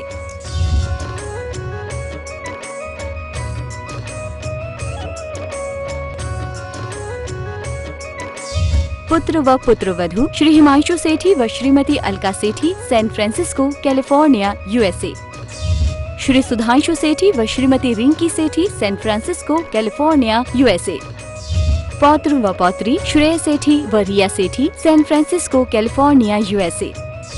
आदरणीय पिताजी व माताजी स्वर्गीय श्री आत्म प्रकाश जी सेठी व स्वर्गीय श्रीमती मान कंवर जी सेठी, अजमेर निवासी की पुण्य स्मृति में। आदरणीय ससुर जी व सासू जी स्वर्गीय श्री कल्याण मल जी गोधा व स्वर्गीय श्रीमती माणक बाई जी गोधा, इंदौर निवासी की पुण्य स्मृति में। सलहज व साढ़ू स्वर्गीय श्री चांदमल जी पाटनी व स्वर्गीय श्रीमती कमला देवी पाटनी, इंदौर, मध्य प्रदेश। स्वर्गीय श्री राजेंद्र जी गोधा व श्रीमती सुभद्रा गोधा, इंदौर, मध्य प्रदेश। साले साहब व सलहज श्री नरेंद्र गोधा व श्रीमती आशा गोधा, इंदौर, मध्य प्रदेश। भाई व भाभी श्री अरविंद सेठी व श्रीमती कुसुम सेठी, मुंबई, महाराष्ट्र। श्री आलोक सेठी व श्रीमती अलका सेठी, सीकर, राजस्थान। श्री अजय सेठी व श्रीमती मीना सेठी, जयपुर, राजस्थान। एवं समस्त सेठी परिवार, सैन फ्रांसिस्को, कैलिफोर्निया, USA।